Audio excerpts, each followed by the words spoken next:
안녕하세요. 강민영입니다. 두 번째 이야기의 제목은 가르침은 희망을 이야기하는 것입니다.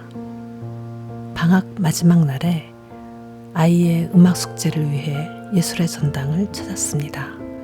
콘서트홀 로비는 예상했던 대로 같은 이유로 몰려든 학생과 부모들로 북적였습니다.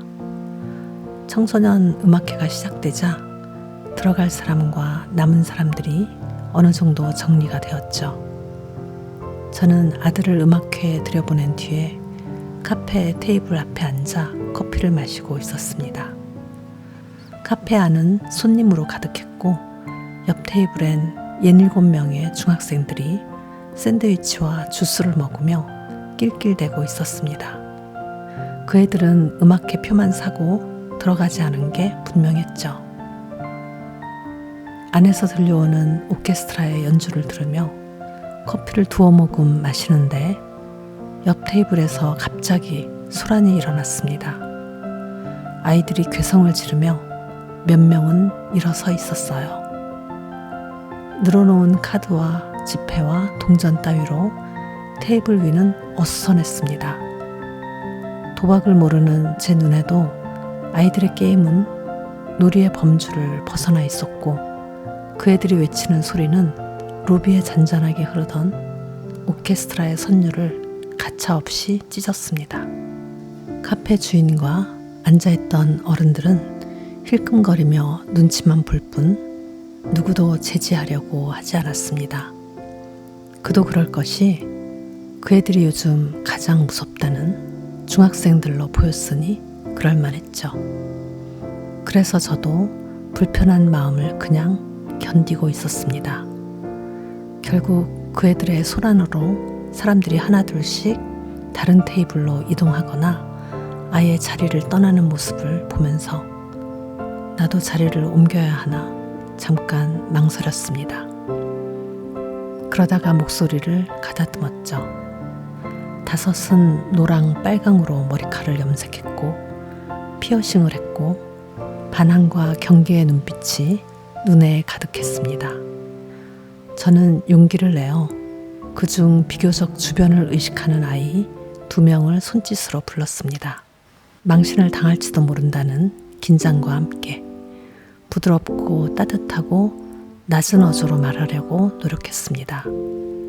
지금 하는 게임 재미있어요? 네.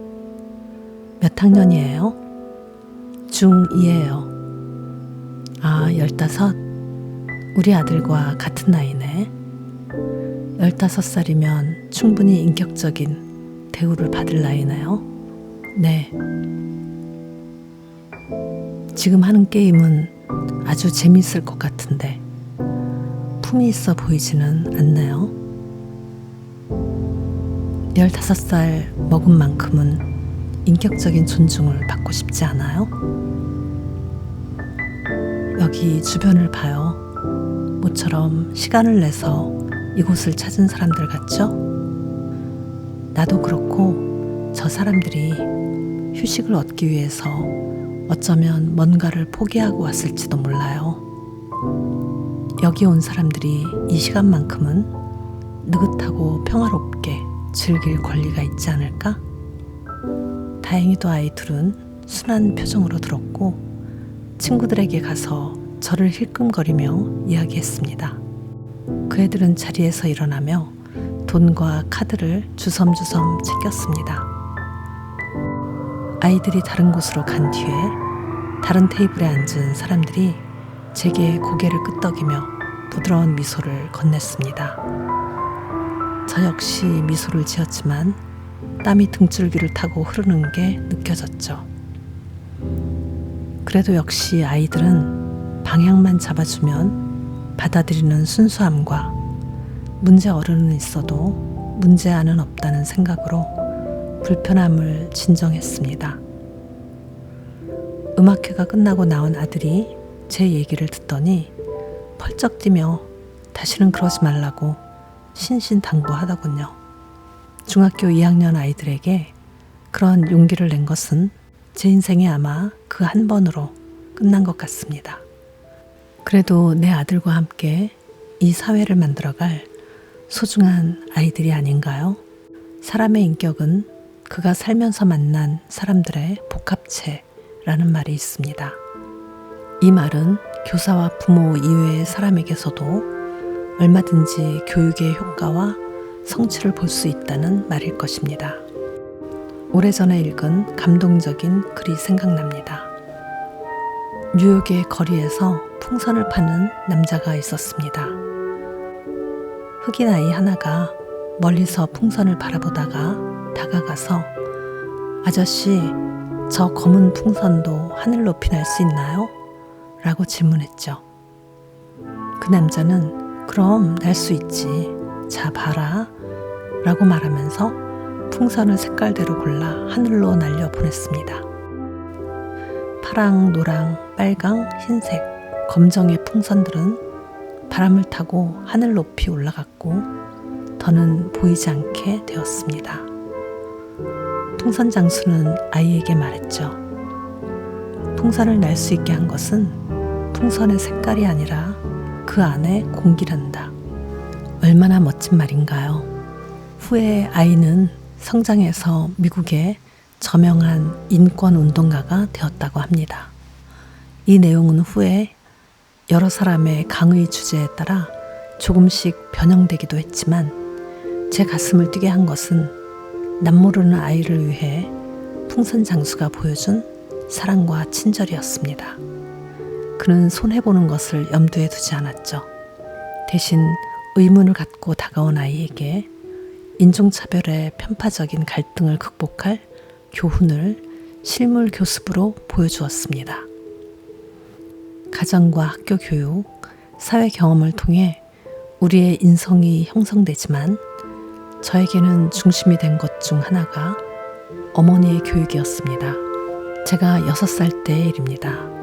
어머니의 친구가 운영하던 보육원에 어머니를 따라갔는데 보육원의 정문으로 들어서자 배가 볼록 나온 아이들이 몰려와 어머니와 저를 에워쌌죠. 그러자 어머니는 잡고 있던 제 손을 슬그머니 놓았습니다. 아이들의 집중적인 시선에 겁이 난 저는 어머니의 치마 뒤로 숨었죠. 그럴수록 어머니는 저를 밀어냈고 저는 울음이 터지기 직전에 가까스로 원장실로 들어갈 수 있었습니다. 어머니는 엄마 없는 아이들의 마음을 헤아려 제 손을 놓은 것입니다. 그 외에도 가지지 못한 사람에 대한 배려, 갖고 있는 것에 대한 소중함, 살면서 원하는 걸 다 가질 수 없다는 것, 그럼에도 어떻게 크고 작은 것에 감사할 수 있는지를 가르쳐 주었습니다. 그때는 몰랐지만 유년의 기억이 흐릿해질 무렵 저는 엄마가 되었고 그제야 그때 어머니의 마음을 이해했습니다. 프로이트가 말한 성격 구조에서 적절한 교육과 훈육으로 형성되는 것이 본능적 욕구에 사회성을 더하는 자아라고 합니다. 그것은 선과 악을 구분하는 도덕적 판단과 인식으로 발전합니다. 환경과 도덕적인 질서는 무시한 채 욕구 충족을 우선한다면 편협하고 이기적인 인간이 되고 반면에 주위의 여건과 도덕적인 질서를 너무 의식해 엄격한 통제만 한다면 지나치게 금욕적이며 경직된 사람이 될 수 있습니다. 그러므로 교육에는 가르치는 자의 능력과 균형, 기술, 그에 더해 인성이 갖춰져야 할 것입니다. 얼마 전에 아들과 함께 외출했습니다. 음악회 때 나이가 15이었던 아들이 지금은 29이 되었습니다. 아들이 담배를 피우고 가겠다고 해서 아파트 흡연장 쪽으로 걸어가는데 아들이 그냥 흡연장을 지나쳤습니다. 그 부근에 중학생 정도로 보이는 아이들 여럿이 모여서 장난을 치고 있었죠. 군대를 전역한 지 얼마 안 되어 제가 보기에 거의 무적인 아들이 혹여 애들하고 시비에 휘말릴까 하여 자리를 피한 것입니다. 세월이 흘러도 여전히 중학생 아이들은 막강했습니다. 그 순간 저는 14년 전의 일이 긴장감으로 다시 다가왔고 씁쓸하고도 착잡해지는 기분을 지울 수 없었습니다. 사회 어디서든 풍선장수의 따뜻함을 우리 아이들이 느꼈으면 좋겠습니다. 그렇게 된다면 그것은 몇 배의 파장으로 다시 이 사회로 돌아올 것입니다. 저는 거리에서 상처받고 경계하는 아이들과 눈이 마주치면 그들에게 미소를 보냅니다. 미소 짓는 제 등에 꽂히는 것은 긍정보다는 부정, 그리고 조롱의 말과 시선일 가능성이 높겠죠. 난폭하고 비열한 사건이 속수무책으로 터지는 그들 세계가 솔직히 저는 두렵습니다. 그래도 가슴을 울리는 루이 아라공의 가르친다는 것은 다만 희망에 관하여 이야기하는 것이다 라는 말을 늘 기억하려고 합니다. 오늘 낭독은 어떠셨어요? 어떤 시간대 이 낭독을 들으실지 궁금합니다. 하루를 시작하는 시간일까? 아니면 마무리하는 시간대일까? 남은 시간 행복하시길 바랍니다.